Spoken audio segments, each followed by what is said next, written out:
Hello, hello, and welcome back to The 12. This is a show about the Women's Super League, aka the highest division of women's football in England.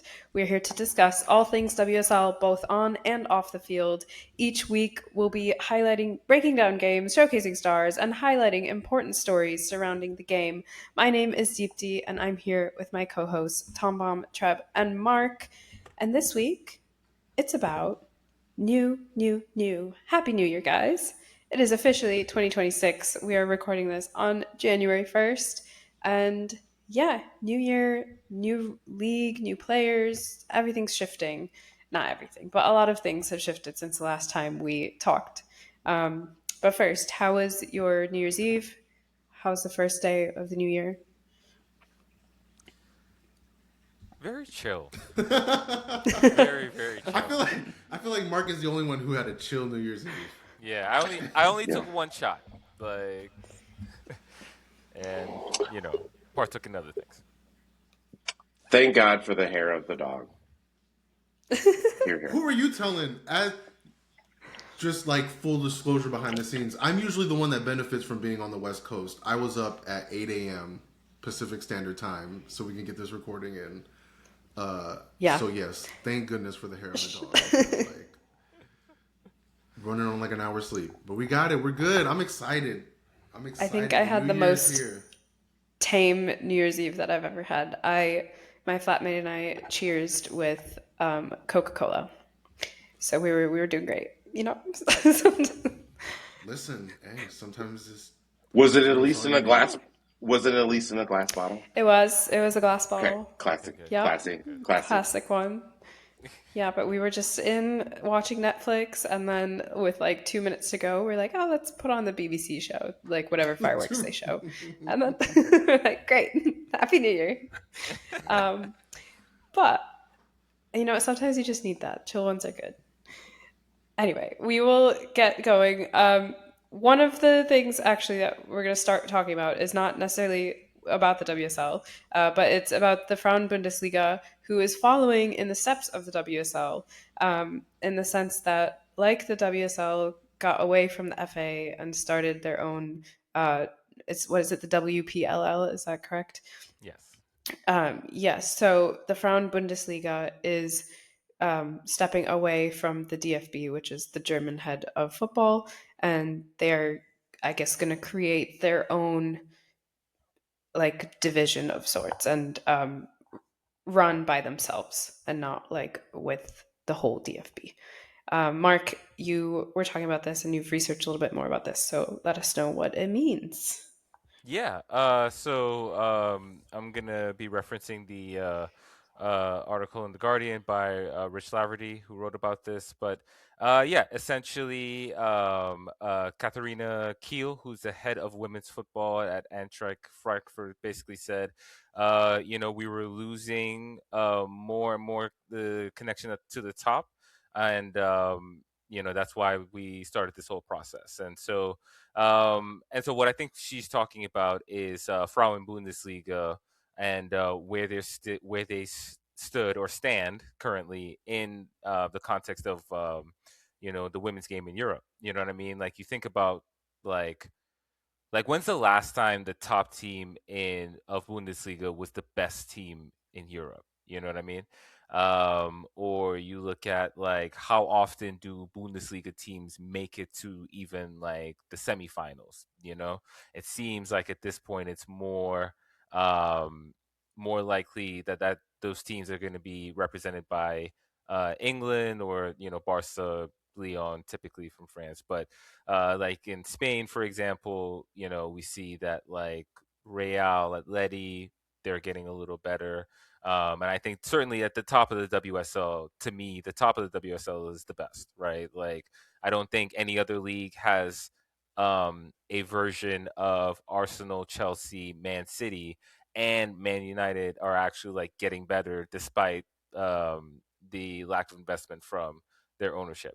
So yeah, I think they were kind of looking around. Basically, they saw what was happening, and they followed in the footsteps of what happened in England. And I mean, they do specifically name drop England. I think it was who is this? Keel again goes on to say, we had a decision to keep up or stay where we are.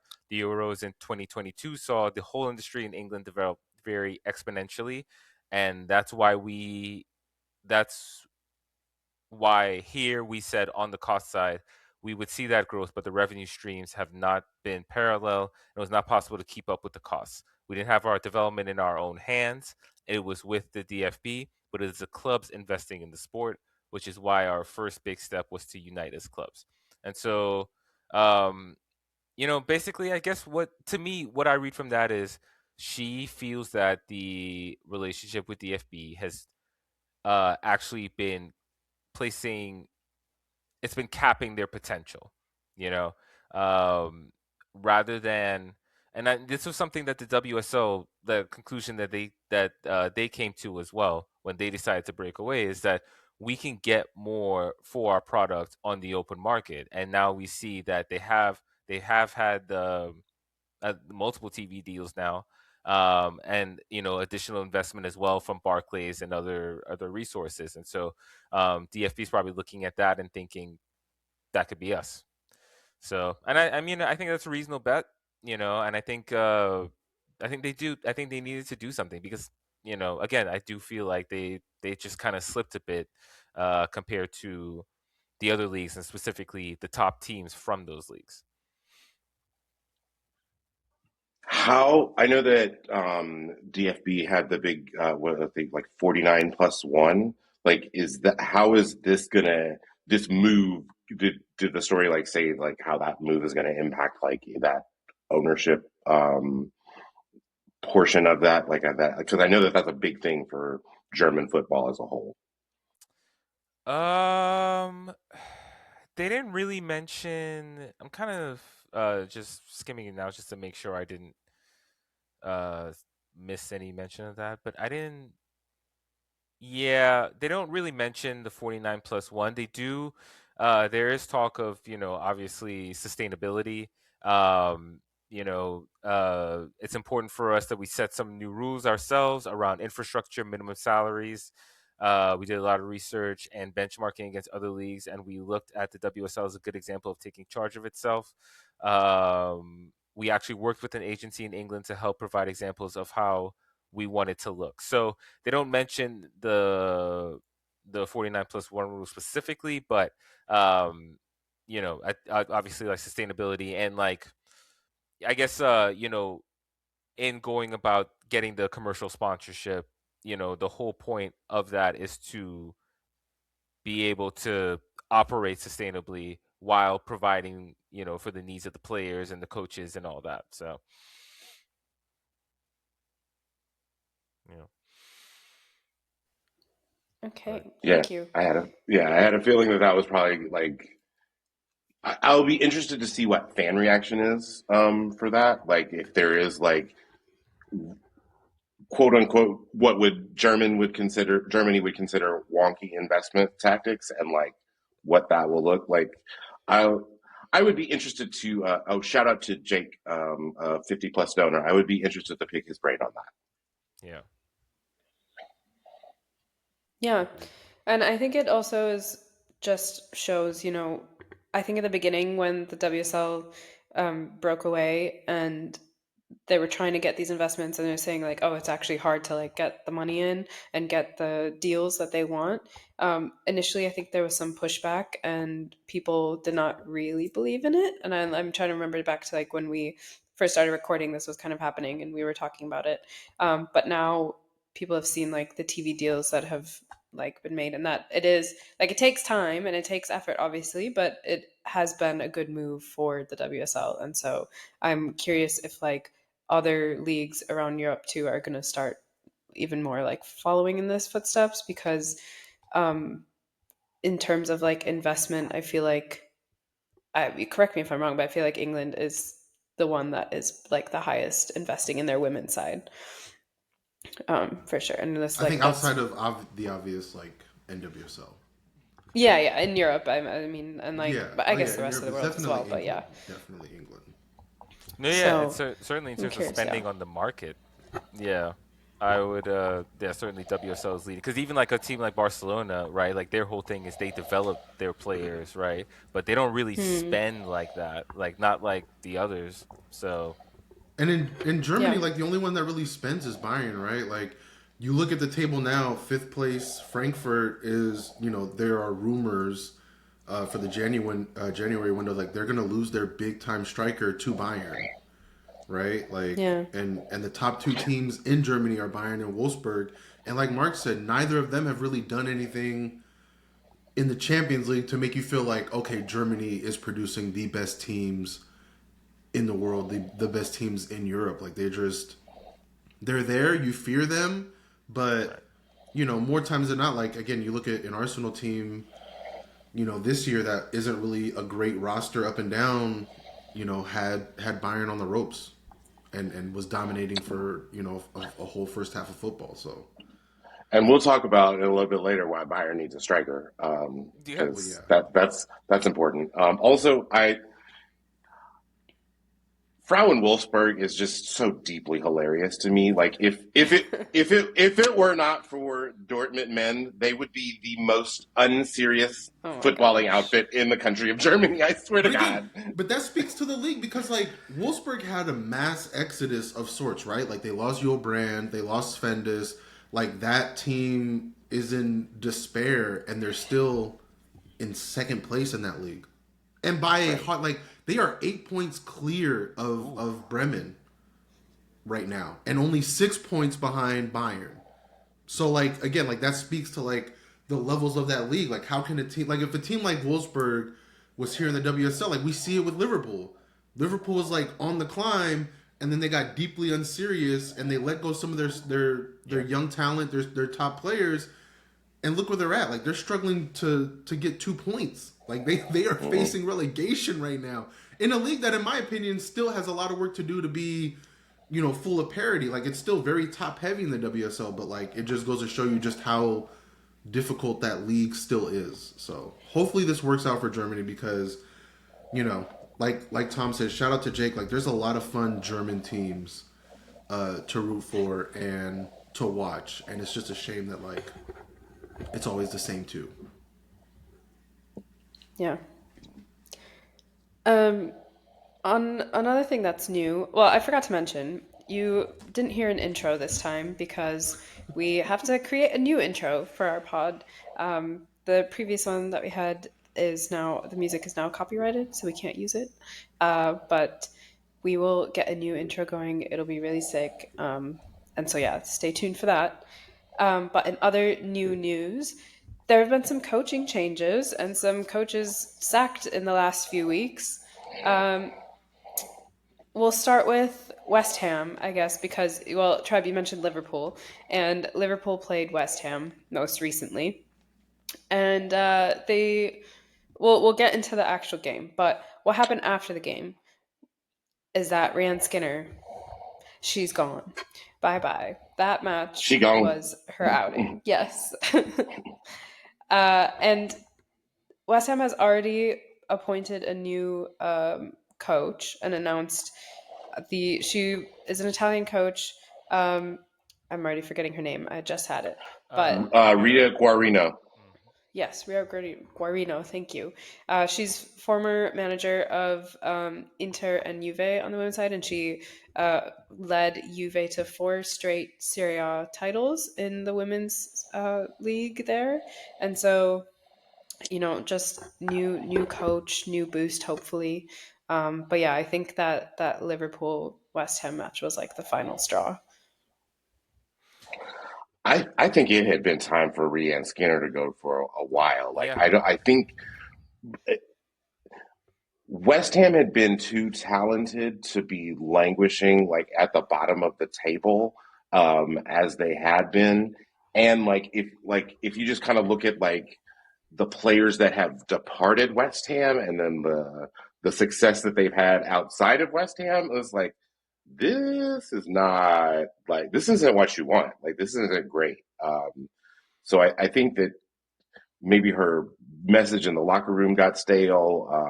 Some of her tactics got stale. Like you had Shakira Martinez like and Vivian Asai had career years last season or career seasons last season, and you're still struggling to score goals, which like that's a problem. Um, Katrina Gorey is one of the best defensive midfielders in this league. Like there shouldn't be a reason why teams are able to just like run roughshod and just like put up like you all let Liverpool score 2 goals on you. Like that's at home. That's damning. That's real damning. Uh, and it's worse than that. Like it's not just 2 goals to Liverpool. It's even worse than like yeah. When we talk about it, we'll get into it. But it was bad. It was bad. Like that's the type of performance that gets you. There's never like one game never gets you sacked, but it was very much a final Yeah. straw type of match. Like it was like nope, this ain't it. One thing I will say, so like, I find this hiring kind of intriguing. It kind of reminds me of, I don't know if I'm just getting fooled by the colors, but it reminds me of Villa signing Natalia Arroyo a year ago this Yeah. time. And, it's just, I find it interesting that more teams like mid-table or bottom-table teams are looking at managers abroad, and like very successful managers as well. And it's the type of thing that like theoretically should make the league better. Like you would think that this Guarino should be at least good enough to get the bets or do better with the talent that's available at West Ham, because we all agree that like there's decent talent here. Like even all now, like there are players on West Ham that are rumored to be being looked at by other clubs, and so um, they can definitely do better than they are now. So I'm intrigued to see how Mm-hmm. Guarino does, and I think that West Ham are maybe have a little more courage to do this move, because since the last the bottom spot is not automatic relegation. I think like worst case scenario for them, it's like okay, we do that playoff, we'd probably win that match. So I think it's a smart bet by them, to be honest. I think it's also important that be like that they hired a woman, like especially like and it was important for the league. Like if we're going to lose one of our female managers, like to replace her with a female manager, I think was important. Like because I think that there needs to be more avenues for women coaches coaching the women's game, and so I think that makes this in that makes this hire a little bit more intriguing to me, at least more so than the hire that we're going to talk about. Yeah. And then in The Guardian, there's an article where they interviewed Guarino. And basically, she says, I want to build a team that is organized, aggressive with the ball, and that tries to recognize and use space. The mentality, the togetherness, and hard work is the most important thing. And like she agrees, she's like, there's so much talent, and they just need to like develop together. And so I think you're right. I think new blood will be good, and just like a new style of play, maybe. I'm also intrigued how, they're like, especially, I don't know how much they're doing over this winter break, but I'm sure she's already taken a lot into account, because the first match that she'll be managing is against Chelsea. So that will already be like a tough test right away. Very much a welcome to the league. Hey, Rita, Yeah. get hit the ground running. Yeah, but that's why I'm just like, that'll be exciting. The next person who got sacked was a surprise to me, and I think a surprise to you guys as well. But Michelle Kang sacked Jocelyn Prisher, the London City Lionesses coach. I totally butchered his name. I'm not actually sure how to say his last name, but anyway, he's out, even though he, at least in my opinion, he was doing pretty well with like a newly promoted side, and they're what, like sixth in the table or something right now. Um, yeah, sixth on 15 points, and I mean they didn't start off super hot, but they have in the last few matches like found their way and have like being top half of the WSL when you were just newly promoted with a new coach with a completely like new squad basically. I think that says something. And so obviously it wasn't like good enough for Michelle Kang, and we know that she wants to be at the top and like as soon as possible. And so in a way, I kind of like get it on her end. Like, I'm not surprised that she was the one who made the decision, but like, I am surprised that he didn't get even a full season to show like he could do. She hit that French man with the Mike Tomlin. The standard is the standard. Yeah. and and, and I think I said it earlier in the season. Like I questioned whether or not like that was the manager that she was going to stick with because we know what her goals are. Her goals are to win the league, and if she can figure Yeah. out a way to finagle some ownership so that they can get into the Champions League along with her French team, she's going to try and do that too. So I don't like when you suffer a result like they did to Leicester, like Mark said, like no one final result like is the end all be all, but like if we know how impatient this owner is, and like she wasn't gonna let that stand. Like London City were on a good run, and then they lose 1-0 to Brighton and 1-0 to Leicester. Now, theoretically, if they won those games, they'd be tied with Man United in fourth on 21 points, right? But they didn't, and they're a Hmm. first-year team, and it's like, okay, like for most people, it's like this is just the ebbs and flows of a first-year team. Somewhere along the line, and like this, I feel is I guess Prosho is his name. I guess it's my turn to butcher his name. But like once he got the team promoted, it was almost like it his job status automatically reset, right? It was like, okay, now show us what you He can was on do. the hot seat. Yeah, Yeah. it never got cool for him. Like, and that's just how it is working for Michelle Kang. So yeah, she's got her new fave in her new Spanish obsession, I guess. uh Yeah, Jonah Geraldo's 2.0. Honestly, if you look up a photo of him, put them side by side, they could be brothers. like he just needs to maybe trim up the facial hair a little bit, but Yeah. yeah. Um, but yeah, it's Eder Maestre. He was with Tenerife and Real Sociedad before. So another Spanish coach. I don't know. I don't think London City has officially announced him yet, but the BBC has Yeah. reported him as like the next one. So um, maybe they'll. I don't know. It's not official, but he is set to become the next coach for London City. I'm loving just what we talked about, DT, this line in the BBC article. It is believed that Maestre is viewed as a future world-class coach with a strong Spanish style they want to implement at London City. Oh, you mean like at Washington Spirit? Like Right. at Leon? Right. Like, damn, dog. Like there are other ways to play. Like, whatever. Not for Michelle. She's all about that Spanish style football. She's tiki taka all the way.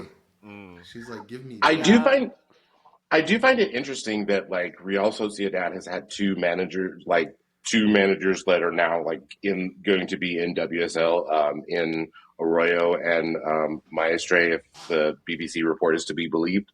But Real Sociedad still can't break into that top three. So it's like what like They had in Myra too. yeah.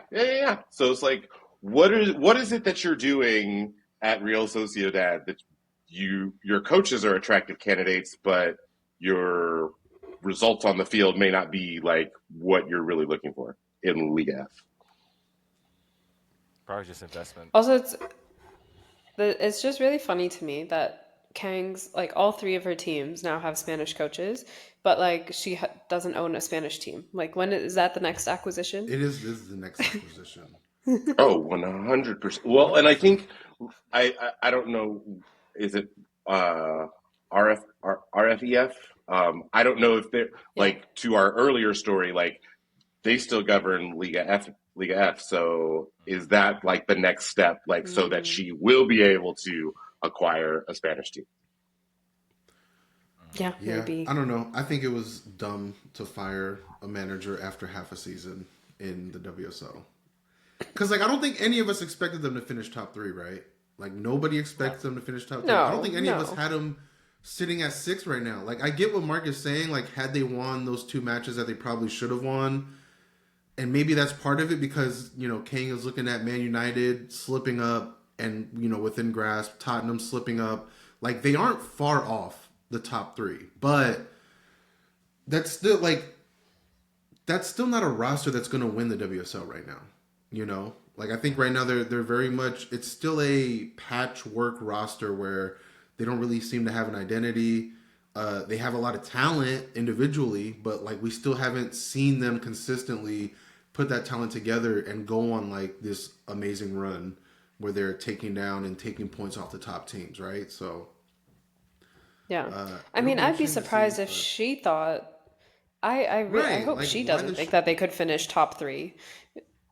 I don't know. I feel like this firing is her thinking that. Like I think with this manager change, she's like, with United and Tottenham slipping, maybe I can make up some ground. And in the second half of the season, who knows, right? Like, other than I mean, if that's not your thinking, then why are you firing your manager in his first Yeah, real fair. season? I think they should have improved the roster first, and then let the manager kind of have that roster, see what they do, and then if it doesn't work, go for it. But that's life. Again, the most oddly constructed roster in the league. It A whole is. bunch of 30-year-olds and a whole bunch of under 23s. Like that.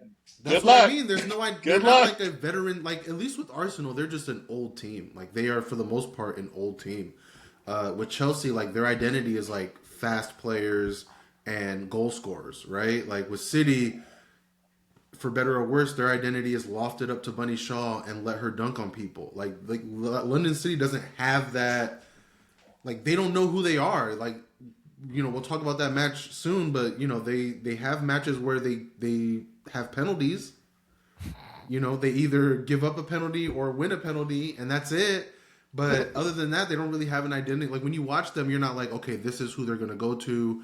This is how they play. So like, I think there was just a litany of other things they probably should have addressed aside from just like Spanish manager go Burr. Like,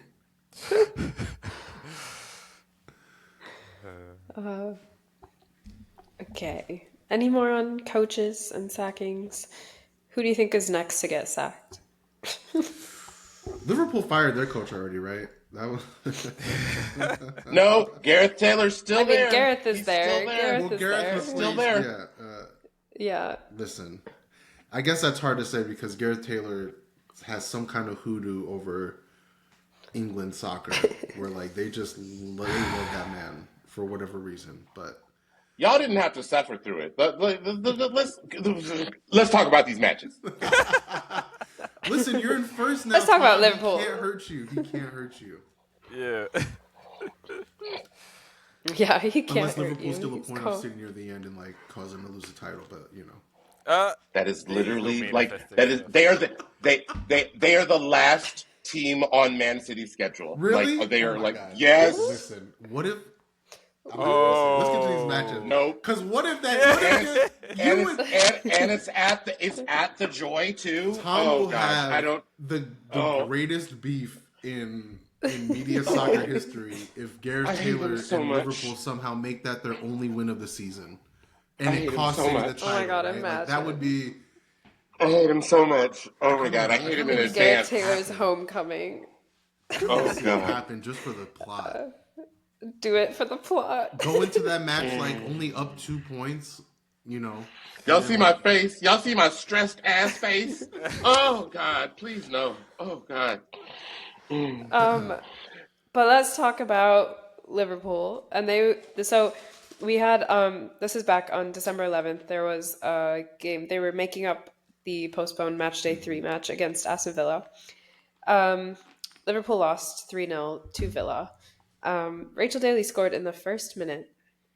I feel like she's been a bit quiet this season, but She doesn't start yeah, every that match. basically no, which is a bit surprising, but I don't know. Yeah, I feel like she's kind of like slowly on her way out because she already like Yeah. retired from like international ball, and then she's like not starting as many matches this season, so she's kind of good. She's still like good and like good for them, but yeah, I feel like she's slowly I weaning feel off. like Daly's been slowly on her way out of Villa for like the last 2.5 years. I feel like.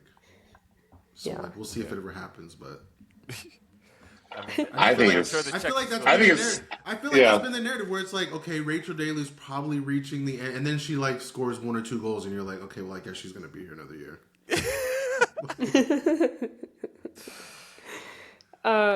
But yeah, she had a brace this match. And I guess, I mean, to be honest, I didn't watch it, so I don't really remember much of the highlights. But Liverpool like had a lot of the possession, they just couldn't create anything. Um, the XG was 0.04 for them, How is that so even literally possible? nothing. How Like they is had that? 2 shots. They was just out there doing cardio. What? Literally. Oh my Passing the ball to each other around the Just back. That's all. passing, Like yeah. passing around their back line. That's it. jeez. So that kind of speaks to where they are at the moment. Um, I feel like we should just, because we're talking about Liverpool, we should just go to the Liverpool West Ham match and just talk about their match, their next one, and just finish Liverpool talk because they are still bottom of the table. They haven't won a match yet. They've on it. Well, they drew against West Ham, like we said. It was 2-2, so that they've got their third point of the season. So they're still in 12th. West Ham is in 11th right now, just 2 points above Liverpool. So they have 5 points. Um, but yeah, West Ham Liverpool 2-2. Who's taking? Mark, are you taking this one? Yeah, I'll take this one. Okay. Yeah, so this was a relegation 6-pointer, or I guess relegation place, whatever 6-pointer. And it was that kind of match. Like it was actually like it was a fun match. It was up and down, but also like definitely some silly things that should not have happened. So the first actual before the goals, Gemma Bonner um takes out I forget who it was that I think it was Weke that she kind of tackles from behind. Now her oh man, hold on. Let's see. Trying to get the lineup here.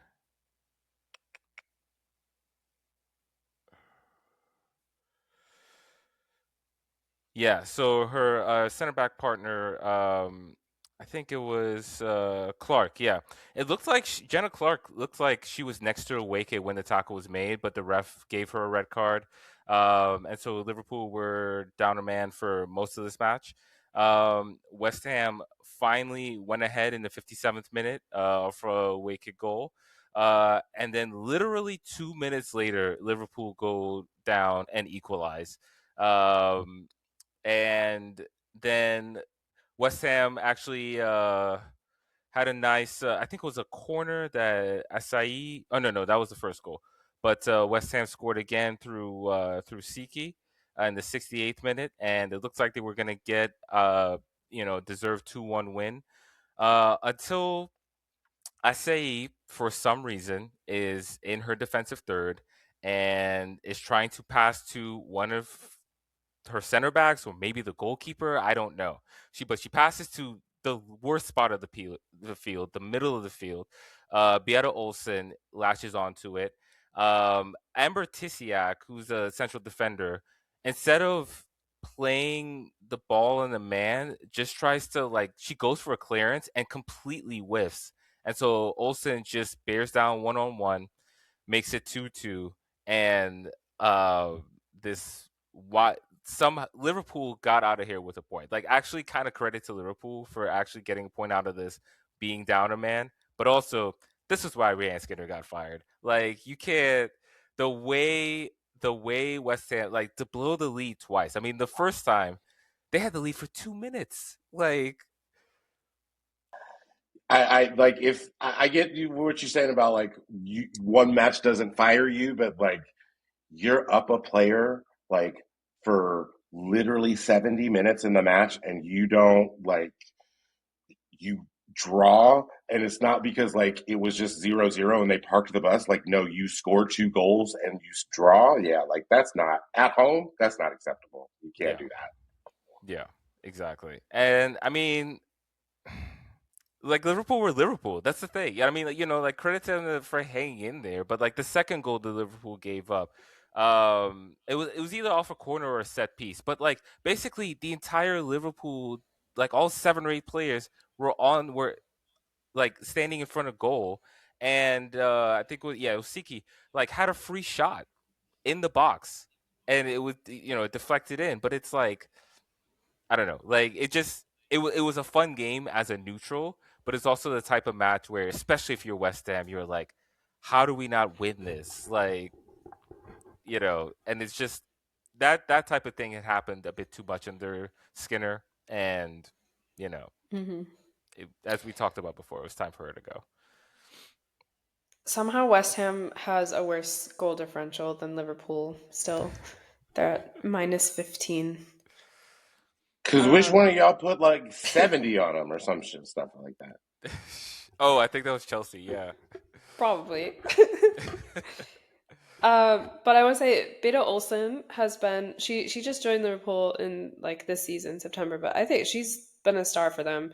I'm looking at her stats and it says she scored 8 goals in 13 games. So she they just need to get her the ball more, honestly.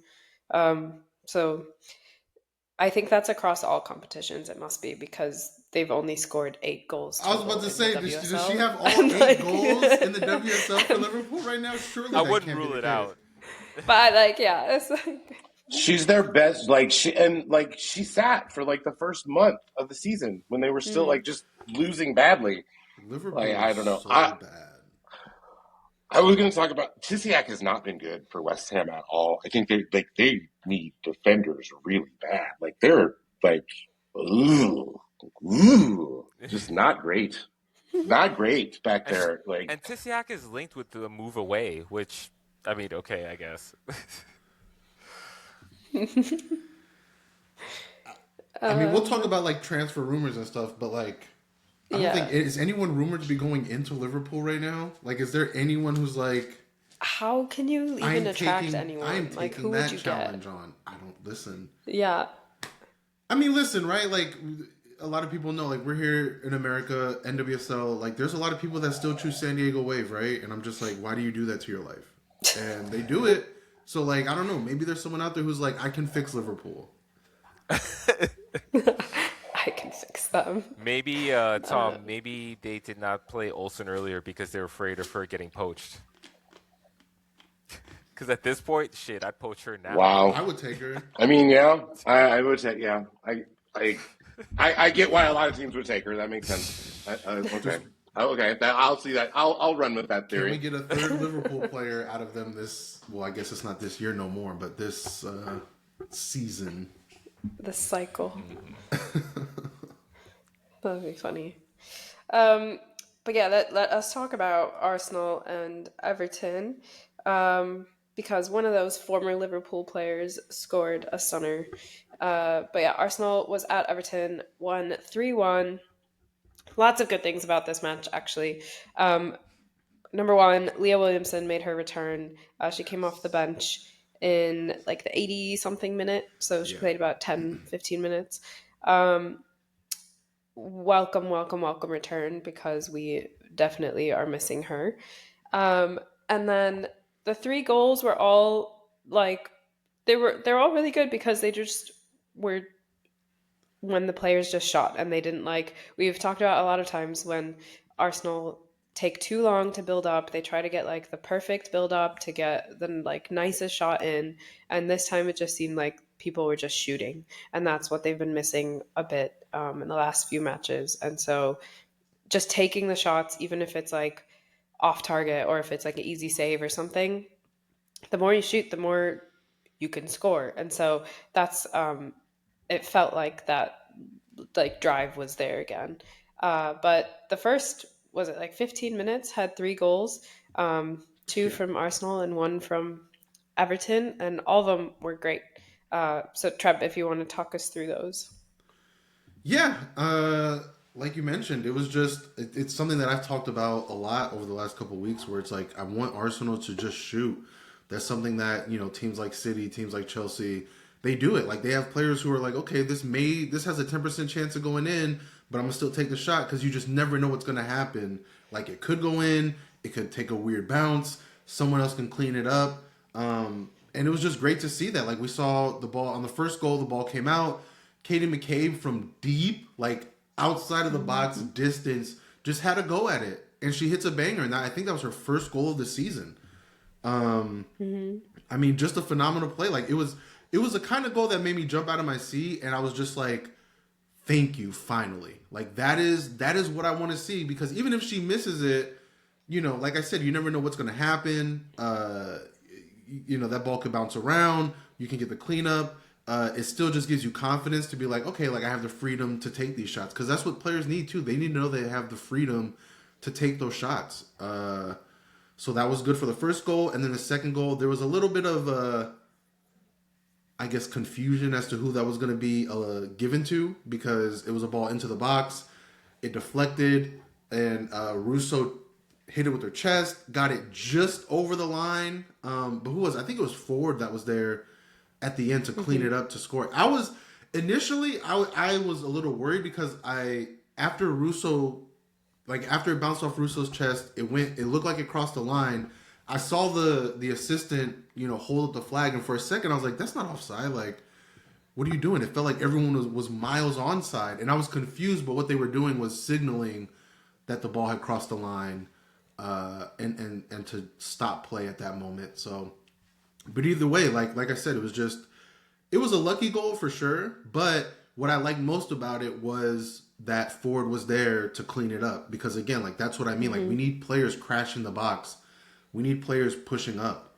And even Everton's goal, like the goal that Everton scored, Hayashi, like that was like this was outside of the Russo chesting, like this was a match full of stunners, because you know, probably the one negative for Arsenal this match, they continue to look a bit panicked when they're trying to play out the back, it feels like, compared to last year. And this is why I really am glad to see Leah Williamson back, because I think she brings that calm in kind of that back half in their final third of the pitch. And so, but yeah, it was just like another midfield dispossession. Everton was able to get in a great position. Hayashi from deep lets one go, and there's nothing Borb can do about it. Like, there was literally nothing anyone can do about it. It was just a great strike, a great goal, top shelf. Congratulations to Everton. They were able to pull one back. And then near the end of the match, it was Olivia Smith, like you talked about, former Liverpool player, a player that I feel like is well worth the £1 million that we paid for. I mean, another situation, and it was Katie McCabe. It was another situation where the ball was bouncing around. Katie McCabe just gets a toe on it, flicks it up. Olivia Smith sees it. It comes down to her. She lets it bounce once, and then she just takes the shot. And it's a screamer, and it goes into the back of the net. 3-1 win, and it was, like I said, it was less about the result. Obviously, the result is good. Like, we need Arsenal to win. But it was more just a match of where I was like, that's what I want to see. I want to see players taking chances. I want to see us being aggressive. I hope it continues. Like, we'll talk about more matches that happen coming up. But, like, yeah, like Arsenal are on a bit of a run right now. They look like they're finding their confidence back. Leah Williamson, since that match, has gotten her first start. So things are looking up for the Gunners. But, yeah, like in that Everton match, it was just really good to see. Like, I was just really happy to see them take shots at goal. Mm-hmm. Yeah, I'm again looking at stats. They had 22 shots and 10 on target. So, like, still, like we said, not like less than half were on target, but still shooting is shooting. But 3 And goals, like with 10 on target, yeah. they scored 3 exactly. But also, like, shout out to Brosnan, who did have some really mega saves during the match. Like, I feel like Arsenal could have had a few more, but she had 6 saves. Some of them were really, really nice, actually. And it's one of those things where, you know, once one player starts shooting or a couple players start shooting, like everyone gets that confidence. They're like, oh, okay, like they're going to do it. I'm going to try. Mm-hmm. And like we saw that with like McCabe and then Russo and then Ford and Smith. And Kyra had a nice shot at one point. Kyra had a good so shot that was everyone, blocked, but like, yeah, it was a good shot. Like, that's what I want to see from her, because she scored stunners like that for Australia. And I'm just like, we need her to do that for us. Like, we need her to have that confidence to be able to just take those shots. And exactly. yeah, like, I'm with you. Like, it was just great. And like, you're right. I think, you know, the same case with the Leuven Champions League match and the same case with the Subway Cup, which we'll get to, but like, Arsenal could have won their last few matches by a lot more than they have, because there still seems to be like a force field around goal where like they come close. And even though they are starting to score more goals now, they're also leaving a lot of goals on the table through no fault of their own. Like, whether it be great defensive efforts or great goalkeeping efforts, but like they are starting to find their rhythm again, and it couldn't have come at a better time coming into January, where they need a big window. I think they need to reinforce. Exactly. So And playing United next, in like next a week, match. So that's going to be big. All right, we'll move on to Chelsea versus Brighton. Chelsea was playing at Brighton. Chelsea won 3-0. Sandy Baltimore got her first WSL goal. Of the season, yeah. Of the season, this season. And then Alyssa Thompson scored again. It seems like she's scoring every match for Chelsea now. But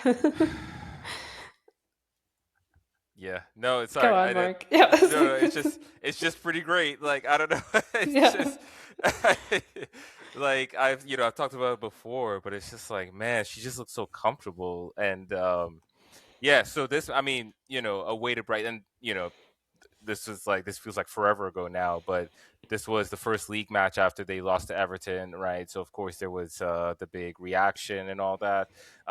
And yeah, I'll be honest, this match was a lot more one sided than I anticipated.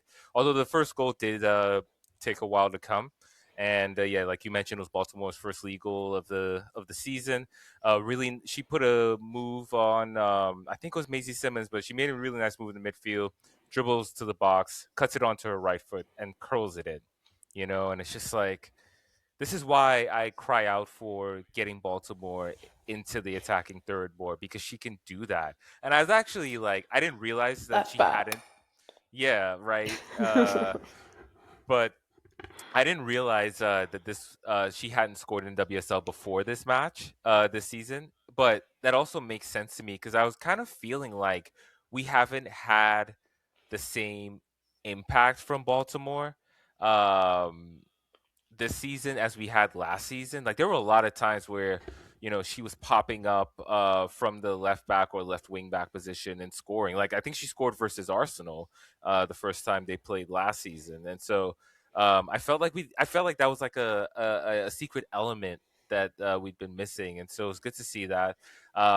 Second goal comes from it's an own goal by who is this? Caitlin Hayes, but from an Aerith Cuthbert cross from the right. Which, to be fair, if Hayes doesn't get there, it's probably going to either Kerr or Captain, who was making the run. And so yeah, so Kerr didn't start this match, but she came on at halftime.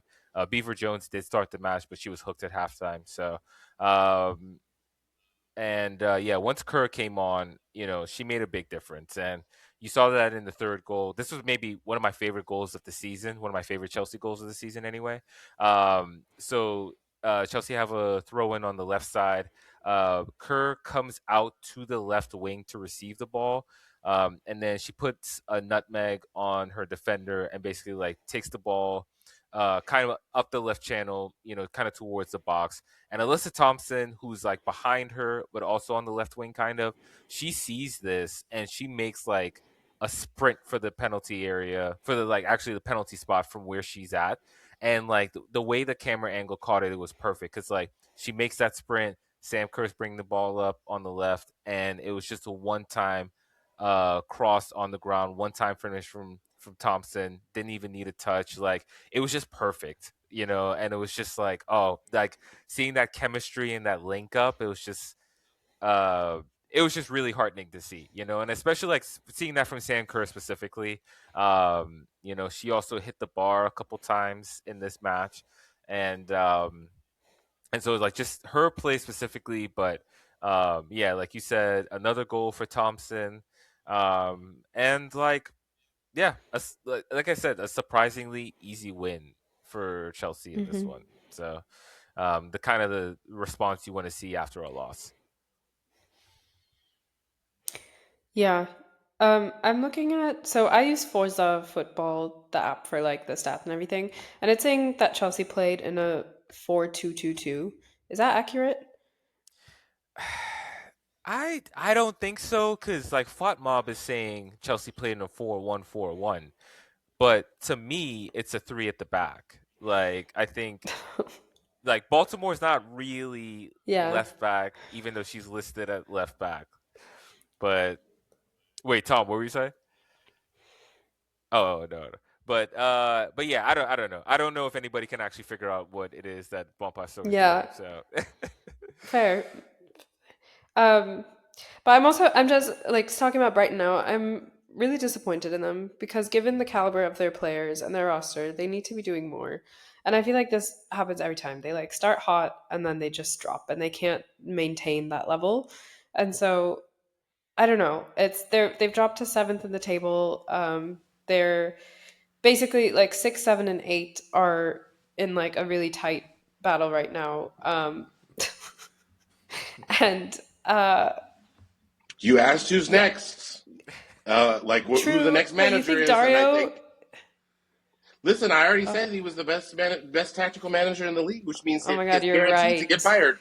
Well, The He is curse. I think guaranteed to it's get. also I think it's also important too. Like even though she wasn't lighting up the league, like Michelle Adjaman got hurt, and that's when they really started to dip in terms of form. Because we talked about it before Michelle got hurt. It was the Michelle show. It was like she's either going to score and you're going to get points, or like if she had a bad game, you know, they weren't really going to do anything offensively. Like Rosa Kafaji had a couple of big matches, but she's not like the player you can lean on. And Michelle is still only, 18 years Yeah. old? So you put all that pressure on a teenager, as talented as she is, and now Michelle is out for the year with the what was it, ACL injury. And so ever since her But yeah, Michelle had, departure, like they like you said, haven't she had. looked good at all. I mean, she only had one goal though before, so I know you said like she wasn't completely lighting up, but like I feel like they have other people who Well, I think should, she just even if opened up it's the offense, right? Like yeah, but like I feel like they have enough other talent that they should be able to like cover what I agree. is missing when she's not there. Listen, they should be beating teams. Like again, like you're probably not going to beat a Chelsea, but you know Yeah. some of the matches that they have lost. Like I'm just trying to pull this up here. they lost to get Charlton their- in the League Cup. Yeah, like their League Cup performance has been pretty bad. Well, I mean, like I don't know. Maybe are we Like, they overreacting? drew Well, the Liverpool. 1-1 to Liverpool to start November was bad. The 3-2 loss to Man Yeah. United probably bad. You know, like you that match, like they definitely had United. Like they probably should have gotten more out of that match than to come away empty-handed. But I mean, like other than that, like you know, 4-1 win against Leicester, 1-0 win against London City. Like maybe, I mean, yeah, I mean, like I don't know, it's hard. Tom's right. That might be the next manager gone, just because we expected Brighton to take that next step and kind of really solidify themselves as like an upper mid-table team, right? Like that 5, 6, 7 spot, and they're starting to let it. They lost to West Ham. That Yeah, They lost to West. They lost to West Ham. But that was the Subway cookie cup. I mean, yeah. West Ham, who just fired their manager. That West Ham, I don't care what comp. I don't care if it is the Tin Cup. Like that is unforgivable. Yeah, that's true. I don't know. I think Brighton need. I mean, if they're not going to fire their manager, they are kind of in the same place that I had put Crystal Palace in last season. This time, where like they need a big January. Like they need.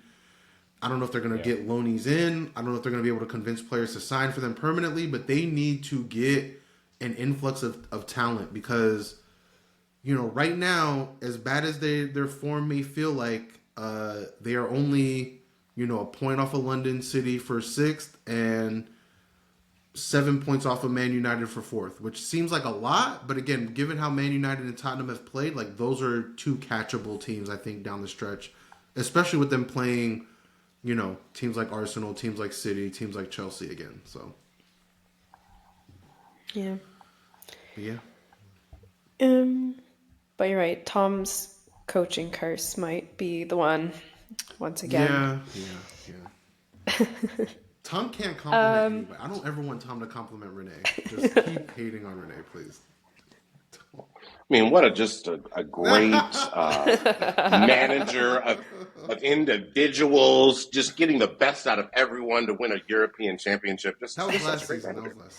That's just facts, so that's all right. Yeah, that was last season. That was already proved. You're late on that, Tom. Yeah.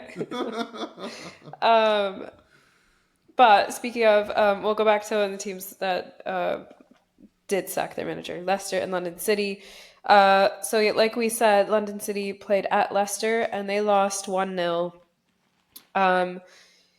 The one Leicester goal was pretty good, and it was O'Brien.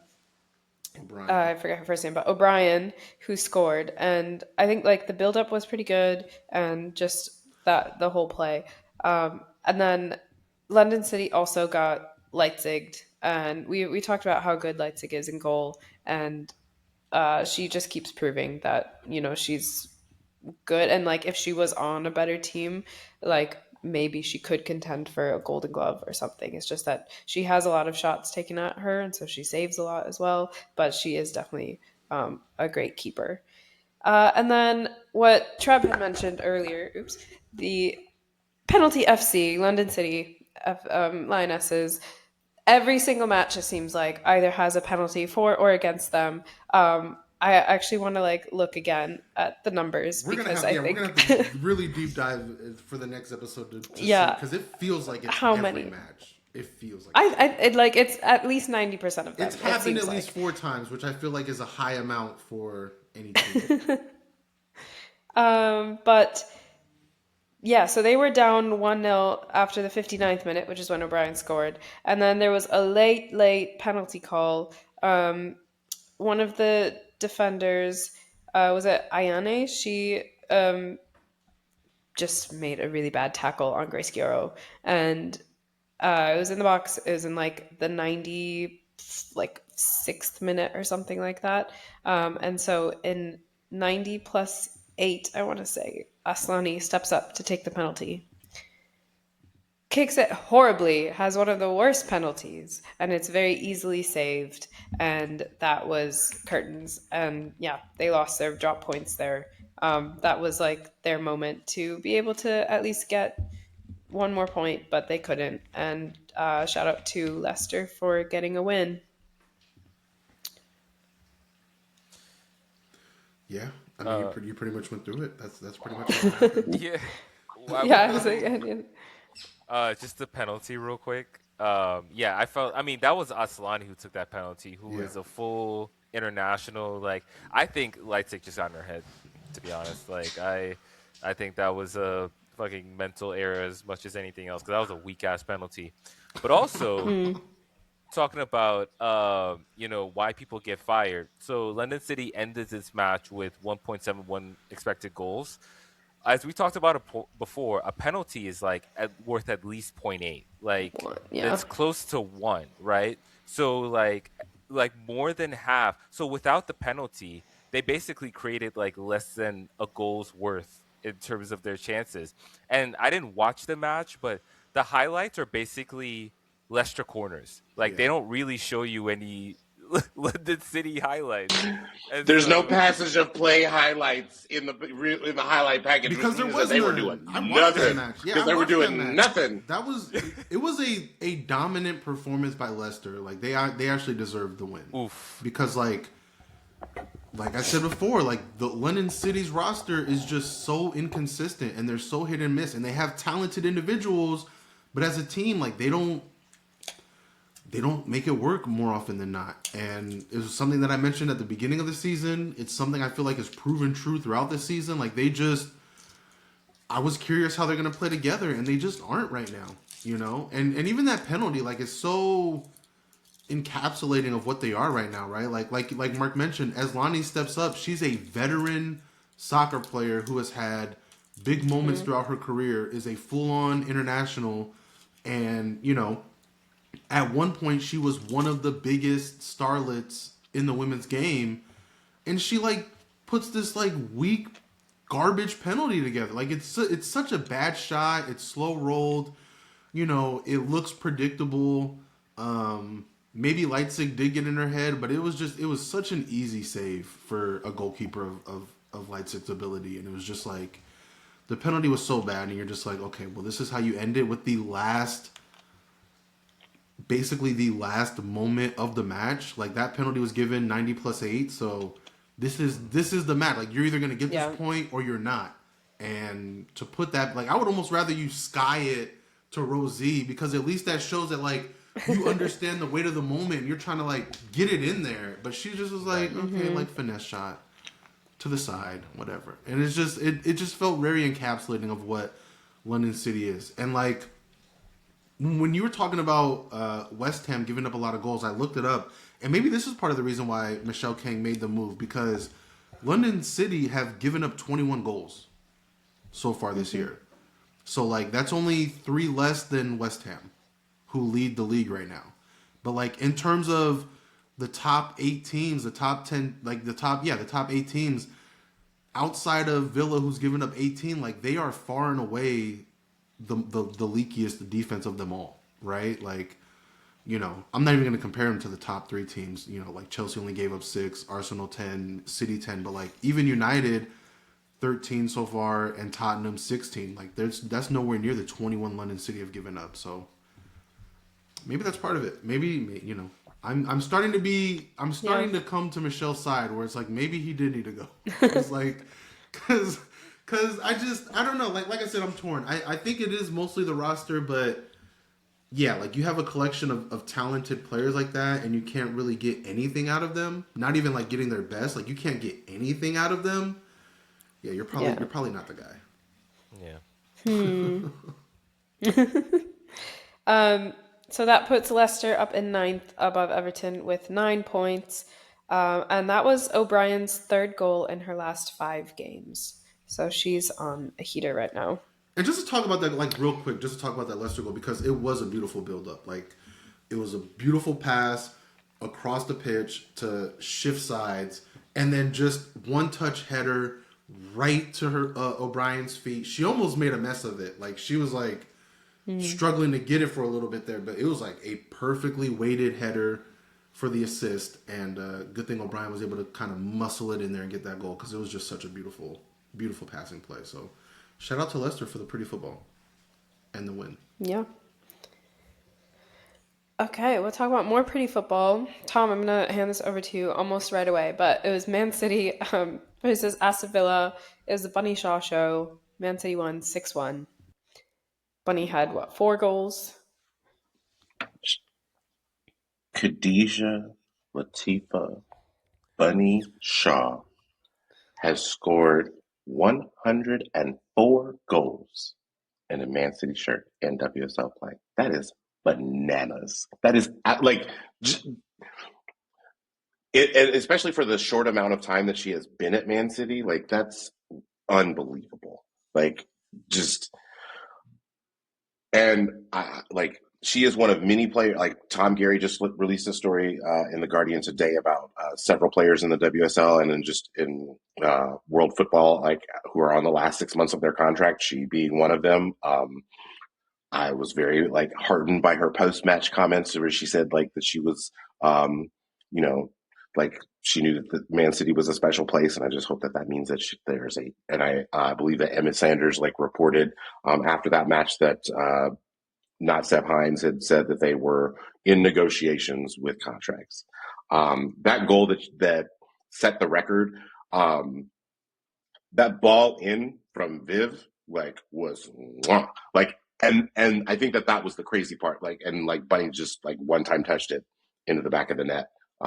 Does the Erling Haaland celebration on the goal.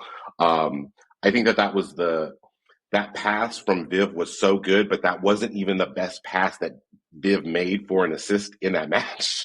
Like, the assist that she had to Abba Fujino, where she, like, is on the left hand side and just, like, makes that cross field switch and hits Abba Fujino in stride, and she's able to get it in off of Lucy Parker for the 3rd goal.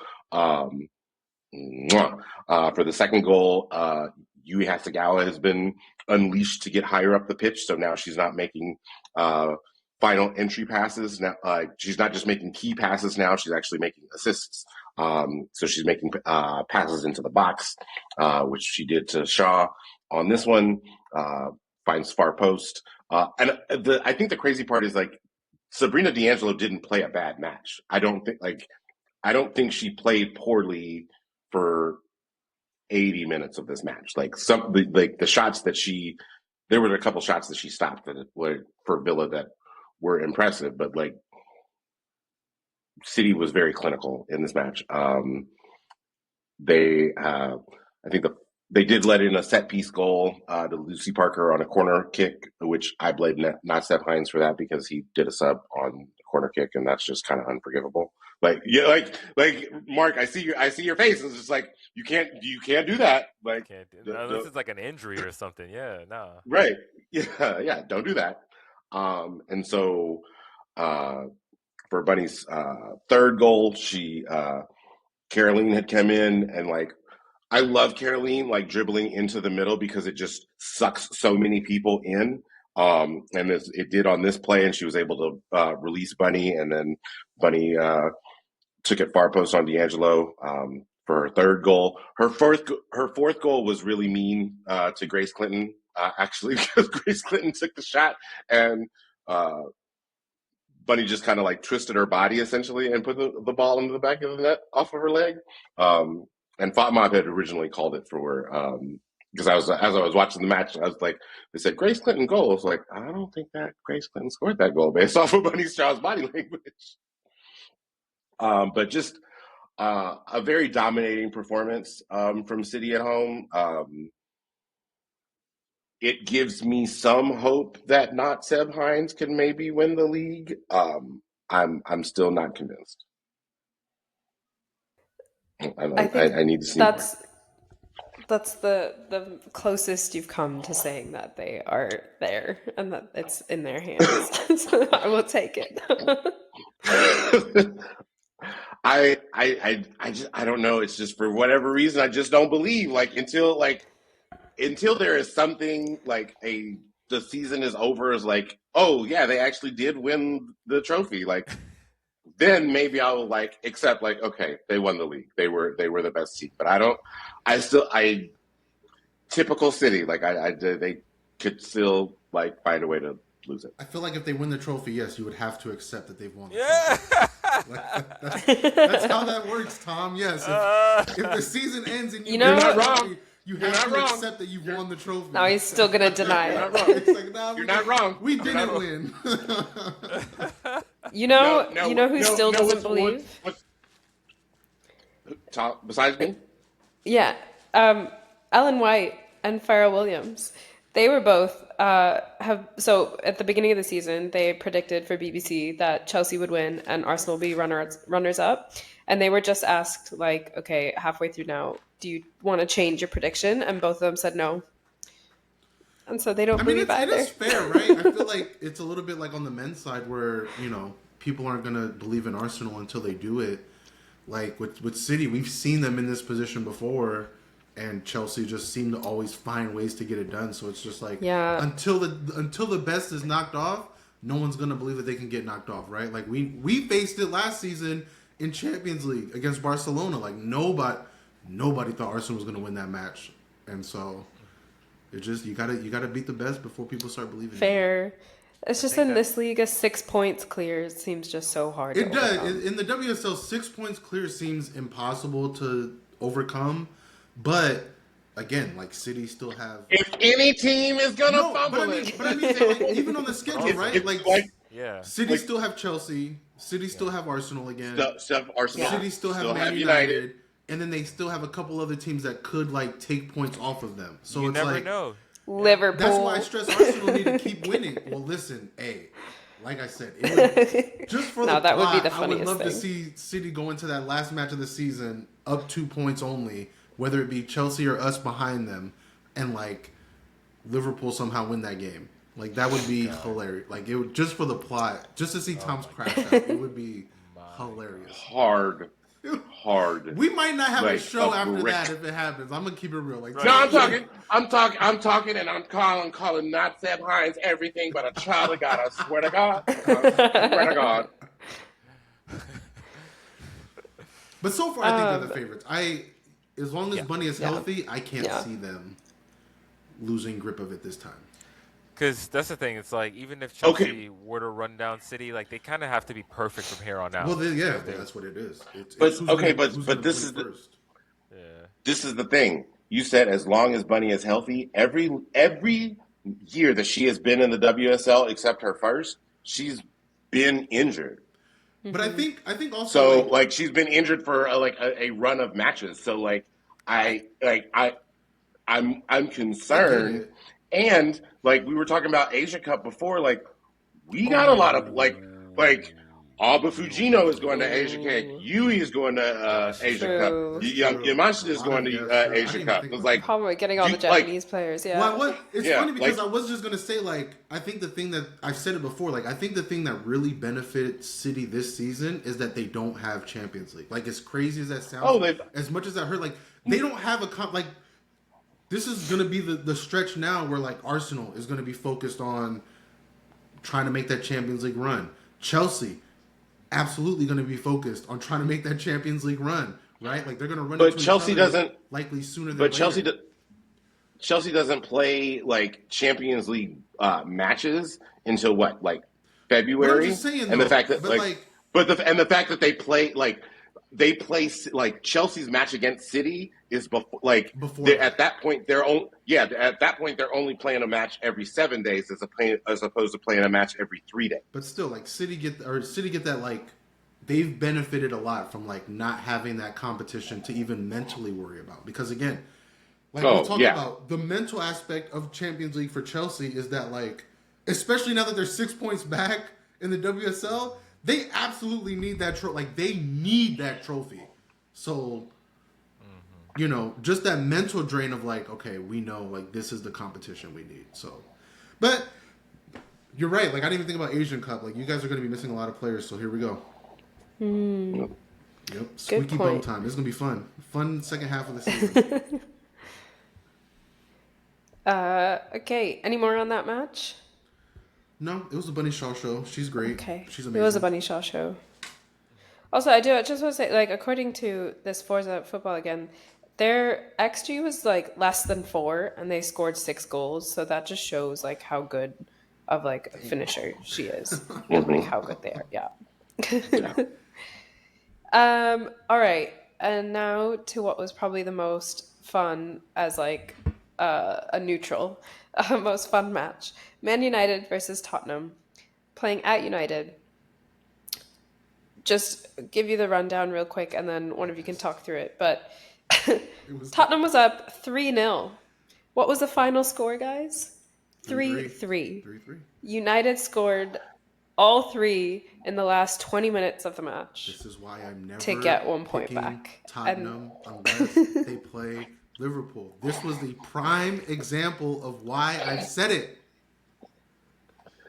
Yes, Spurs so hard. So hard. Like they got off to a great start. Olivia Holt was hot. She found like a beautiful entry pass into Bethany England, was able to head the ball like up over Valentellis Joyce onto the underside of the bar. Ball bounces in, 1-0 Tottenham. And you're thinking like, wow, Spurs on the road, like an impressive goal. Olivia Holt was their best player. She got another assist later. I think this one was to Sumanen, yeah. Another header, again, like 2-0. You're thinking like, oh yeah, this is going to go great for Spurs. Like, and like United's tired, like they don't have anything left in the tank, and then all of a sudden, it wasn't as though like United wasn't like causing chances, but like Spurs' defense is very chaotic sometimes. Like their back line is just like everywhere. Like, and that's a good thing because they do a lot of goal line clearances, and that's a bad thing because you don't know where the hell they are. And like, why are you not marking Frida Rofo alone in the box? Why are you not marking Jess Toon alone in the box? That's exactly what happened for the first goal. Jess Parks fed her into the box. She was able to score 1-0. Then the second goal, Rofo Rofo scored first, right? No, Rotso scored the last. No, Rolfo scored the last 2. Yeah. Okay. She was able to get it in 3-2. Just and the last one was the most unforgivable one because I don't know what Spurs' backline was doing because like she was all alone. She was all alone. Like Yeah. just and it was why would you do that? I think you, Deepti, you put it well. You said like to a neutral, this was like probably the best game. Like, and then like when you go to your actually like own side, like this result worked out great because you got to see Spurs, and United still dropped points at home. So it's Exactly. like, yeah, Win-win. I love that. I had something to say about this, but it's lost me.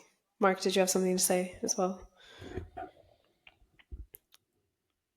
No, it's just Spursing, and it was great. Oh, do you think, okay, for United, you said Olivia Holt was the best player for Tottenham. I think Jess Park for United, I think she's just showing, like, she kind of ran the show here, like, on there, and she, like, got them back into it. Obviously, you said, like, they hit the crossbar 4 times, so they could have easily had way more goals. And that's just a matter of luck. But again, I'm going to ask this. I've asked this several times throughout the season, but do you think United still won that trade between Grace Clinton and Jess Park? Yeah. Tom's I think that it's like okay to me. What this proves is that Ella Toon is really not a playmaking 10. She's a good midfielder, but she's not a playmaker. Like I think that Jess Park and they needed someone in that profile that makes plays. Jess Park makes plays. Um, I think with as good as with as well as Laura Blinkilde Brown has started off the season, like she's kind of been hard to sit. Like she's taken that spot. So like, and Grace Clinton's been hurt, so like she hasn't been able to do it. So I think for right now, I would say that like Man United got the player that they needed more, but like they could because they need Jess Park. Grace Clinton is a luxury for Man City, if that makes sense. That's the best I way to like that put it. answer. I think that's the best way to put Yeah. it. It's just like Man United got the player they needed for when they need her, and City just get to have Grace Clinton there. We get a luxury option. So Well, we'll when, see. Maybe you might need when her Yui during the go, Asian when, Cup. Like we'll see. that's Maybe when that's Yui when we goes to really know Asian the Cup, answer like to this yeah, question, exactly. right? Yeah. Yeah, fair. So if we look at the table, this puts United in 4th because they dropped 2 points. So Arsenal's back in 3rd. Best result But ever I'll just go in from. that match. Tottenham. I'll We go got to see top Tottenham down. fumble and Man United drop points. So Yeah, exactly. So anyway, City is in 1st with 30 points, Chelsea in 2nd with 24, Arsenal in 3rd with 22, United in 4th 21, Tottenham has 20 points, London City in 6th on 15, Brighton in 7th on 14 points, Aston Villa on 13 points, Leicester City with 9 points, Everton with 8 points, West Ham with 5, and Liverpool in 12th with 3 points. This was exactly halfway through the season. Like I said, the second half starts January 10th with Arsenal and United playing against each other. So obviously with 1 point separating them and with Champions League qualifying spot. Although I guess 4th place also gets a qualifying spot now, right?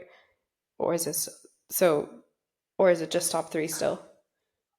It's still top 3. It's not going to be top 4 until the 2 other teams join the league. Gotcha. Okay. Makes sense. So Champions League spot on the line. Obviously, just like title race is still not over, so like that too. So that'll be a massive match. We didn't do predictions for this past week, so the prediction game we still have the same standings as before. Treb and Mark are tied on 30 points. Tom has 31, and I have 37. So it's not a big spread. Pretty close. let's talk about Champions League really quick. We had a few matches. It was the last bit of the group stage. United beat Juve 1-0. They finished sixth with 12 points. So they move on to the knockout rounds. And then Arsenal beat Leuven 3-0, finished fifth on 12 points. And Chelsea beat Wolfsburg 2-1, and they finished third. And so they move straight to the quarterfinals. And they're in 14 points. Do you want to talk about each of those? Anything to say of note? I thought it was interesting that Arsenal finished behind Bayern specifically because it's like basically that result swung that. Like if Arsenal even hold on for a draw, they finish top 4. Maybe they avoid having to play Chelsea. Maybe they end up on the other side of the bracket with Man U and Barca, but neither here nor there. Yeah. It definitely stings that, like, you can tell, like, it did come down to the fact that, like, okay, the match that we lost to Bayern, the way that we lost it, sucks. But I also feel like Champions League went kind of exactly how many of us would have thought it would go at the beginning of the season, right? Like, we figured we'd lose to Lyon, we figured we'd lose to Bayern, and probably beat everyone else. And we did just that. But it's also the way, like, I'm still more salty about the way we lost to Lyoness. Because, like, we should have. Yeah. That was another match where, like, I felt like we did a lot better than the scoreline shows. But, you know, like I said, we're playing better football. We got the win against Leuven. You know, we play them again in the next round and put them to bed, and we'll meet Chelsea. So, it is what it is. We move. Yeah, so how the draw played out. Go ahead. Go with the draw. Okay. Yeah. Okay, draw really quick. Sorry, there's like a fly in my room. Draw really quick. So Arsenal will play Leuven, like Trev just said, and the winner of that match will play Chelsea. United plays Atleti, and the winner of that one will play Bayern. Real Madrid will play Paris FC. Winner of that plays Barca. And Wolfsburg will play Juventus, and the winner will play the Lyonnais. Yeah, so we're almost certainly going to get Chelsea Arsenal. Would be shocked if we don't. Right, yeah. And so, yep, this is that'll be fun. I'm sure we'll talk about it more when we get closer to it. But, whew, man, that's gonna be fun. Also, like they're making the English teams earn it, man, because we'd have to play. Whoever gets through then has to go on to play Lyon most likely, and then probably Barca on the other side. Like they were not happy Arsenal won that trophy last year. I don't think.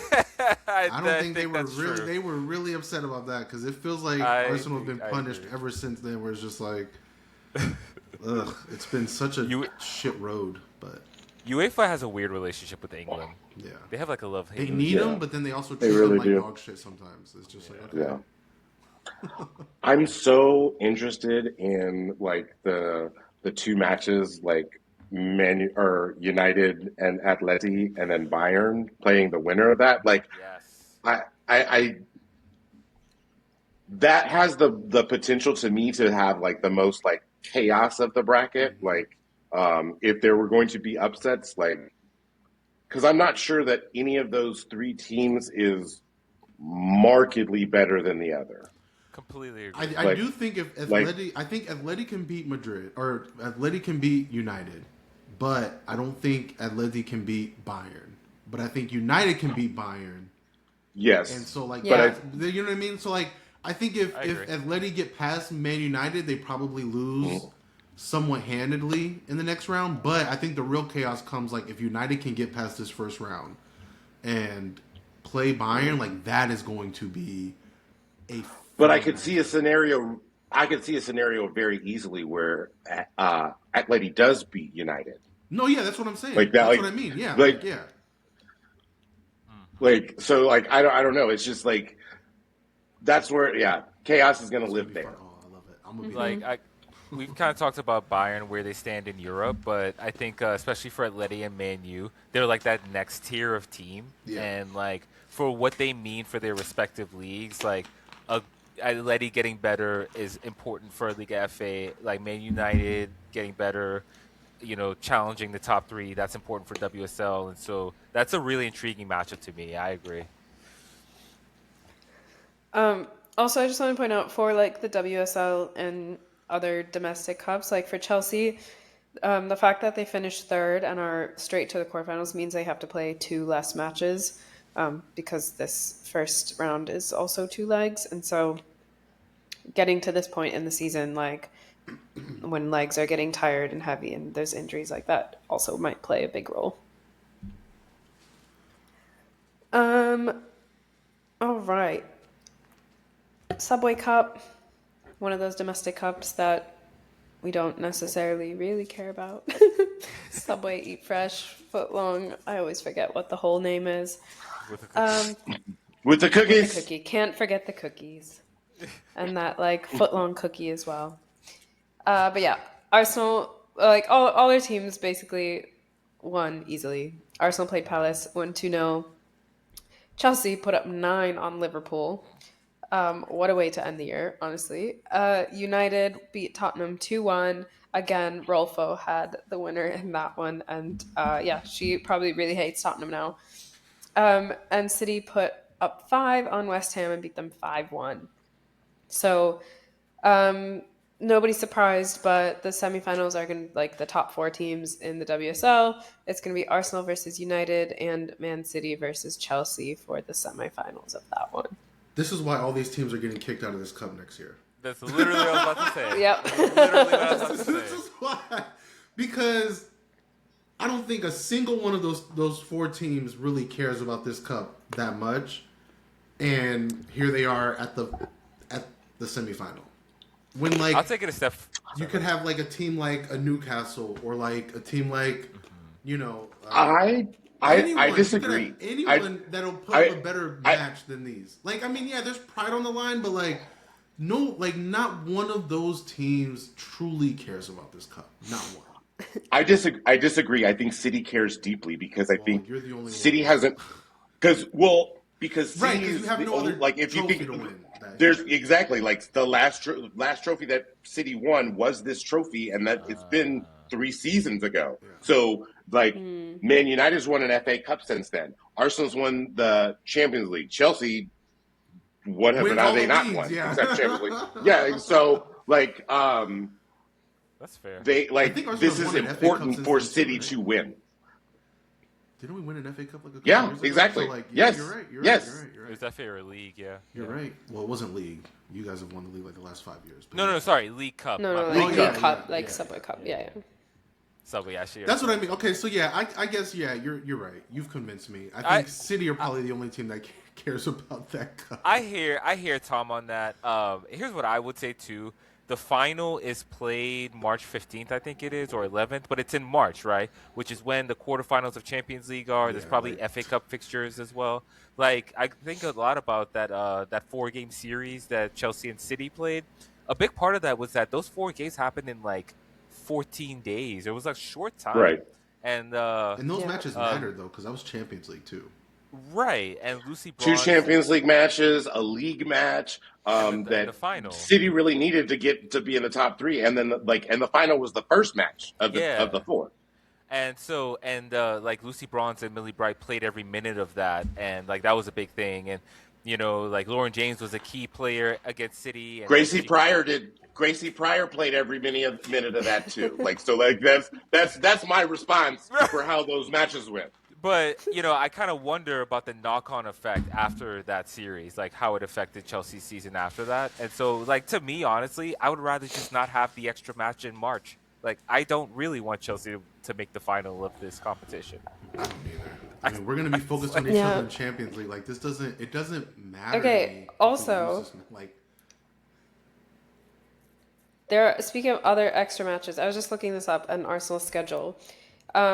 This is the first year that FIFA is doing the Women's Champions Cup, which is like Club World Cup, I guess, similar or whatever, like a few of those. So apparently that one, the semifinals for that are January 28th, where Arsenal plays AS Rabat, which is I think a Moroccan team.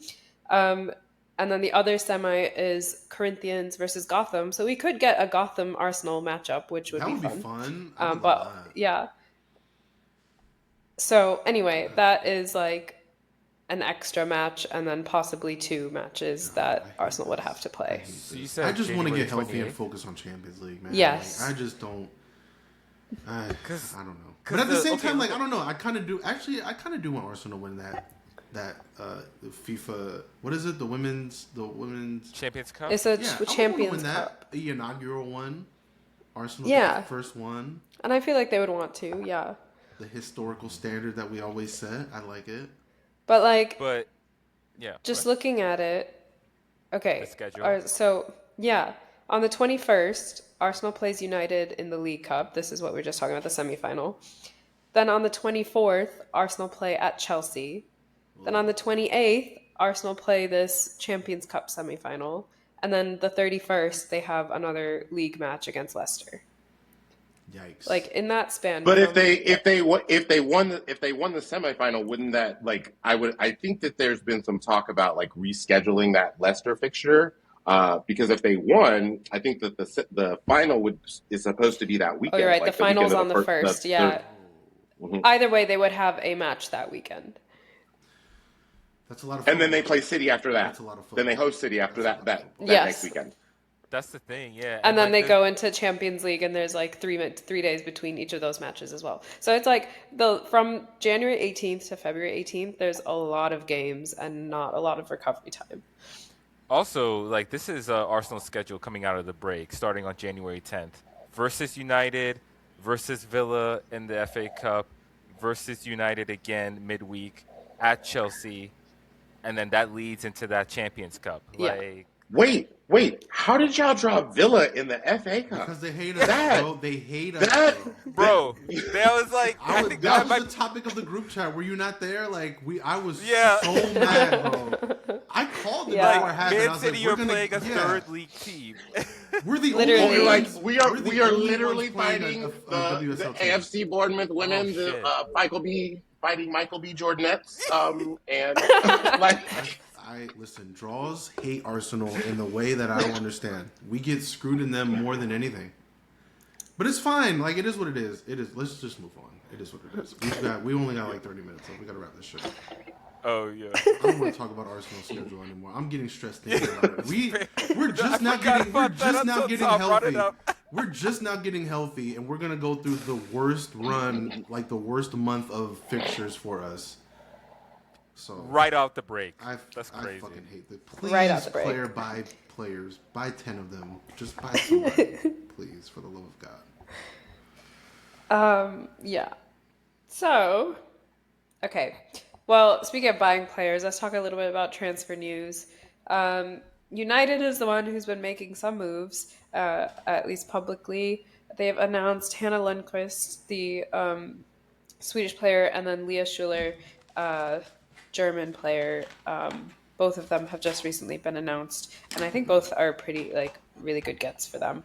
We were talking about how they have been doing really well, but they don't have like a super deep squad, and so they need more people because as they come to this point, it's just a lot of minutes on few legs, and so that's good. And then Spurs announced Signe Gaupse, I gotta say it. And what was that record signing?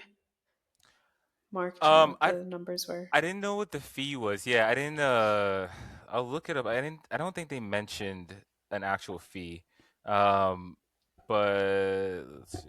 Yeah. Okay. Club record, £378,000. So obviously, like context matters, right? But they've broken that. They've reset their record signing like a few times in the past year now. So it seems like Spurs are like actually taking their women's side seriously now. Yeah, and they've made a couple other signings, Hannah Wyke and Matilda Nilden as well. There have been rumors of like several people and several teams of like what's going to happen January window. And Treb, I know you can talk a bit about whatever you are able to talk about, but it's just gonna it's an important time for a lot of teams to make moves right now, basically. I mean, all I can talk about is Arsenal is connected to Smila. That's it. Like, that's the only one that seems to be done.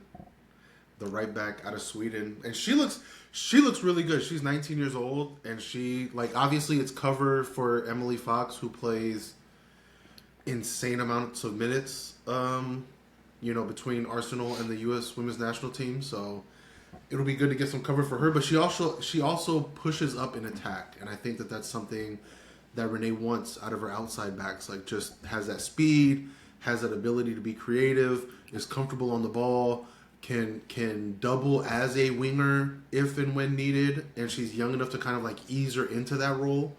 I think she is, like, this is going to sound really messed up to say, but like, I think she is what they wanted Niswanger to be, where it's like you can play that outside back, but then you could also play that attacking role in a way that we feel like makes us better, right? Like, I just don't think Jenna fit that mold, but I think that Smila does, and so, like, I'm really excited to see what she has. But other than that, like, yeah, it's it's according to BBC, hearsay and whispers. Oh, but I will say that there was news that came out today that, like, Arsenal are focused on re-signing some of their players that are out of contract soon. Yeah. So, like, Emily Fox, Katie McCabe, and I think Kim Little was the other one.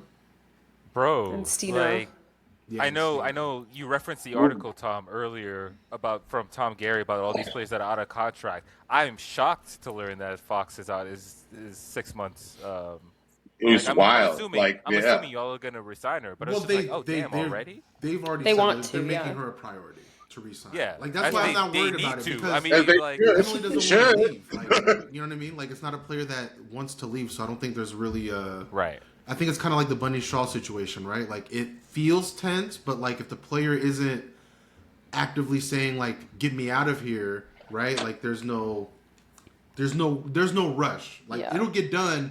It's just a matter of what the numbers look like. So I'll just run through the BBC article really quick. Or Tom, go ahead.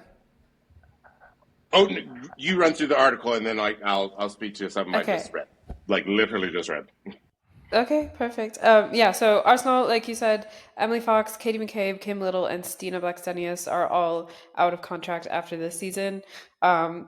They will most likely, hopefully, definitely re-sign Fox and McCabe, and probably Stina. I don't know Kim Little's thoughts, how, like, if she's going to stay another year or another two, but like we said, she also could be potentially on retirement track. But this is one that I didn't actually expect to see. It says Arsenal is among those who have held talks with Georgia Stanway, who her deal ends with Bayern this summer as well. And she has an offer to extend, but there's also an agreement that she could join another club in the summer after that. So for the midfield, like, she would be a big, like, get for most teams.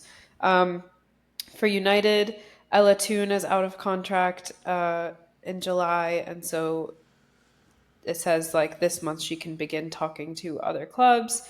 Tom had mentioned Bunny Shaw is also in talks over a contract extension, which will be really big for them. Chelsea has a lot of players with, like, 6 months left as well, right? Sam Kerr, Millie Bright, Lucy Bronze. Any others, Mark? Kat is the big one. A couple others. Kat Macaria. Yeah. Kat is the big one. Speaking of Kat. Oh, and Aggie Beaver-Jones. Is she? Really? Yes. She's also within. She's also listed in that article. Oh shit. Okay. Yeah. Probably need to go back and read it. But. And then Rachel Daly, we mentioned she's out of contract in the summer. We don't know if she's going to re-sign, if Villa would even want her to, but she's, like, I guess, producing enough and still important enough that she could be able to get another year or two. And then Everton's Kelly Gago is she has reportedly attracted interest from PSG, it says, with a valuation of £500,000. So. And she seems destined to go back to France, actually. Like, it really seems like a matter of when more than if at this point. But it also seems like Everton can make a nice profit on that move. 500,000 will get you a lot. if you know how to Yeah, use it. like that's a Yeah, quick but turn. PSG is a tire fire, brother. Like that is Yeah, it is not interesting where to see you really them want to try be to going. spend 500,000 on Gago when it feels like their entire team is getting ready to leave. Mm-hmm. So Yeah. we'll see how that plays out. And then finally it says Chelsea are among those tracking Trinity Rodman situation. tracking Trinity Rodman. Anyone is tracking Trinity at this point. That's not news. Micah Hamano could leave Chelsea to join Tottenham on loan. That's interesting. And then we mentioned Kat, and then Newskin could also be going elsewhere. So I actually Mark, y'all thought can't about allow that. no. Y'all Well, can't allow that. actually, Y'all so I just thought about that point in news. I did read that, or did remember reading that. But I thought about that when you mentioned that Stanway's available.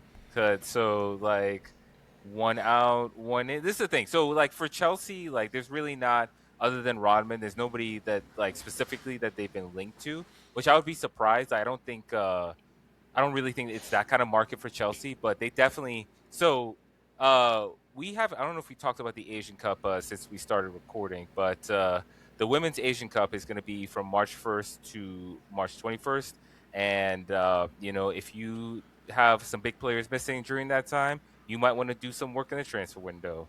For example, Chelsea are not going to have Sam Kerr for about 3 weeks, and also in that 9-1 win over Liverpool. The only blemish was that Aggie Beaver Jones limped off, and like actually looked pretty distraught. She did something to her ankle. I don't think we've heard any news, but you couple that with we haven't really heard any updates about Myra Ramirez, and as we know in Woso, no news is bad news. So like Chelsea may not have a striker, and with the roster currently constructed, Chelsea actually may not have a striker, especially if Cat goes come March. So I expect Chelsea to do something because that's just like a diabolical situation that they cannot allow if to allow to play out. Other than that, they've talked about Chelsea being linked to defenders. I could see that. Maybe Alyssa's sister wants It's to not come happening. for a semester. It's not happening. I'm telling you right now, it's not happening. Chelsea fans are already on it. They're like, oh, what about They her? can be on it, but You it's have not. sister? It's not happening. It's not. Crazy. I'm telling you right now, unless Angel City want to completely, it's not happening. It's not. You're right. I'm not even gonna say what I want to say because I'll get in trouble. But like, it's Fair not, enough, it's not fair enough. happening. Not now. We've talked about behind the scenes. Yeah, not now. It's not happening now. It's not happening now. You got your Thompson sister. Enjoy her for a couple years. It's not and happening. buzz off. It's not happening. So. Yeah. To shout out another WOSO journalist, BBC's Emma Sanders is reporting in her little notebook article today that Khadija Shaw and Man City, those contracts talks are progressing, and that is a huge priority for the club. So I know that on the Big Shades of Blue show, Charlie's been like really freaking out about this, and then I think I kind of calmed him down a little bit when I was like, remember when Lauren Hemp was linked to Barcelona, and like literally that contract extension took until March to sign. Like it would not surprise me if that's kind of what's going on right now. Like that's just kind of how City is handling business for things. So I don't love it, but like it's also really interesting that like you got to wrap it up. So I mean, it's also really interesting. Like we haven't heard any other big club really show interest in her, which is really strange. Like we haven't heard, oh, Barcelona would be interested in signing her. Oh, Real Madrid would come for her. Oh, Chelsea wanted. Like there's no. Because I think she wants to be That's there. That's what I mean. Like I just think it's very much known. And I think that. And I think the number needs to be right. Like the player wants to be there, and the number needs to be right. Like City's gonna have to come up off the bag, and like it's gonna have to be like one of those record-setting contracts, just because like that's the type of player that Bunny Shaw is, and like that's what the going rate is. It's one of those where it's like, just don't disrespect me. Like right, I like you, yeah. You like me. You know, we both want the same thing. Don't disrespect me. Don't try to lowball me. Get that hometown discount, thinking it's sweet. Exactly, because that's where you get problems. So yeah. Reese, get to work. Get to work in 2026. I would like to see. Get I to would work. like to see Stanway come in January and not in the summer. But at the same time, I think, as much as I would hate to say it, I think that Arsenal are very much in a. If we win Champions League, great. But like we're starting to focus on next year. I think they're starting to realize, Okay, if Stanway ends up coming to Deep D and Trev, both of that's you, interesting. is this more of an indication that like, oh, we're going to need midfield depth with Kyra Cooney-Cross gone, or is this more of a KCC is not who Renee thought she is, and her future at Arsenal might be short-lived? I think if you asked me that a month ago, I would have said the latter. But I think with Yeah. how Kyra has played the last few matches when given these starts, I think she's slowly earning Renee's trust. I think going away to the Asian Cup is going to hurt, but she's also only like, 23, 24? So she's very young. I think, like I said before, even if Kyra stays, you need midfield depth because you have 36-year-old Kim Little. Like, you got rid of Leah Walty, who you still haven't replaced. So you still need midfield depth, even if you're not going to let anyone go. So they still need help in the midfield. I think Stanway fits the mold that the players are going for, right? Like there's been a lot of smoke and whispers about them trying to come after Sam Coffey for like the last year and a half.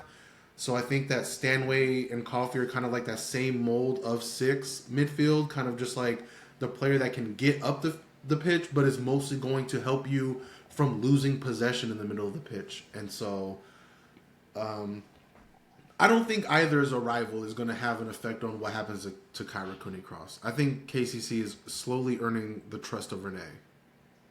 Finally. I hope so. I like her. I like her a lot. I mean, she seems to really love the club. Like her and Miles hang out a lot. Yeah. Like Miles Lewis Skelly for the men's side. She seems really close with a lot of the younger players on the men's side, and like they seem to really like her. So like she seems to fit in with the club really well. So.